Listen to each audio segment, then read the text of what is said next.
ಎಲ್ಲರಿಗೂ ನಮಸ್ಕಾರ. ಇದು ಮಂಕುತಿಮ್ಮನ ಕಗ್ಗದ 777ನೇ ಪದ್ಯ.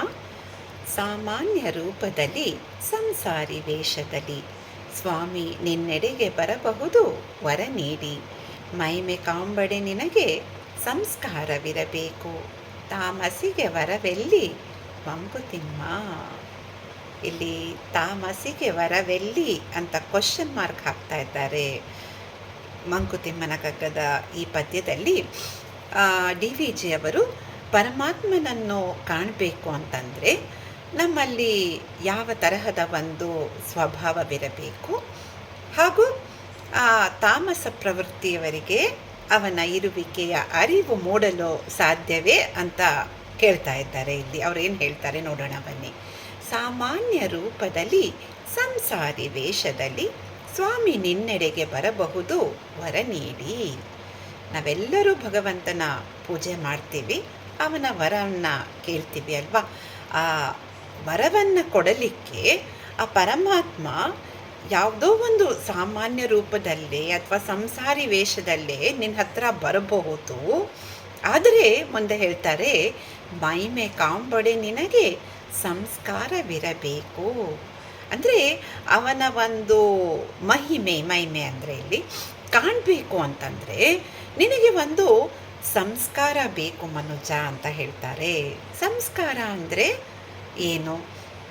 ಒಂದು ಒಳ್ಳೆಯ ನಡತೆ, ಆಚಾರ, ವಿಚಾರಗಳು ಚೆನ್ನಾಗಿದ್ದಾಗ ಒಬ್ಬ ಮನುಷ್ಯಂದು, ಆಗ ಅವರಿಗೆ ನಾವು ಸಂಸ್ಕಾರವಂತರು ಅಂತ ಹೇಳ್ತೀವಲ್ವ. ಅಂದರೆ ನಮ್ಮ ಆಚಾರ ವಿಚಾರಗಳು ಸರಿ ಇದ್ದಾಗ, ಅಂದರೆ ನಮ್ಮ ಒಂದು ಸತ್ವಗುಣಗಳು ನಮ್ಮಲ್ಲಿ ಹೆಚ್ಚಿದ್ದಾಗ, ಆಗ ನಮಗೆ ಆ ಪರಮಾತ್ಮನನ್ನು ಕಾಣಲು ಸಾಧ್ಯ ಅನ್ನೋದು ಖಚಿತವಾಗಿ ಹೇಳ್ತಾರೆ. ಮುಂದೆ ಪ್ರಶ್ನೆ ಎದಕ್ಕೆ ಹಾಕ್ತಾ ಇದ್ದಾರೆ, ತಾಮಸಿಗೆ ವರವೆಲ್ಲಿ.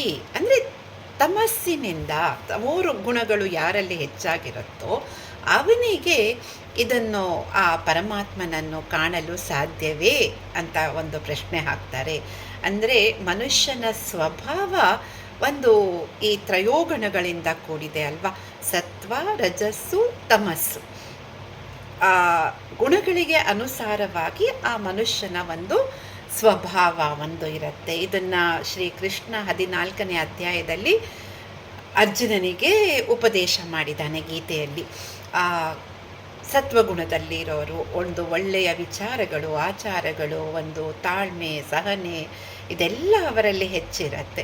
ಒಂದು ತಮಸ್ಸಿನಿಂದ ತಮೋಗುಣಗಳು ಯಾರಲ್ಲಿ ಹೆಚ್ಚಿರುತ್ತೋ ಅವರು ಒಂದು ಸೋಂಬೇರ್ತನ, ಕರ್ತವ್ಯದಲ್ಲಿ ಅವರಿಗೆ ಪ್ರಜ್ಞೆ ಇಲ್ಲದೆ ಇರೋದು, ಈ ಥರ ಎಲ್ಲ ಒಂದು ಸ್ವಭಾವವಿರುತ್ತೆ. ಅದೇ ಥರ ಒಂದು ರಜೋಗುಣದಿಂದ ಕೂಡಿರೋರಿಗೆ ಅತಿಯಾದ ಆಸೆ, ಲೋಭ, ಒಂದು ಅಶಾಂತಿ, ಇದೆಲ್ಲ ತುಂಬಿರುತ್ತೆ ಅಂತ ಆ ಪರಮಾತ್ಮ ಉಪದೇಶ ಮಾಡಿರೋದು.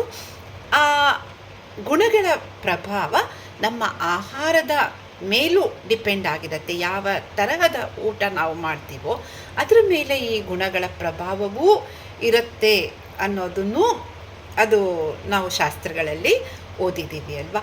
ಹಾಗೆ ಇಲ್ಲಿ ಈ ತಮೋಗುಣ ಯಾರಿಗೆ ಹೆಚ್ಚಿರುತ್ತೋ ಅವರಿಗೆ ದೇವರನ್ನು ಕಾಣಲಿಕ್ಕೆ ಸಾಧ್ಯವಾ ಅಂತ ಒಂದು ಕ್ವಶನ್ ಮಾರ್ಕ್ ಹಾಕಿ ಇಲ್ಲಿ ನಮಗೆ ವಿಚಾರ ಮಂಥನಕ್ಕೆ ಒಳಪಡಿಸಿದ್ದಾರೆ.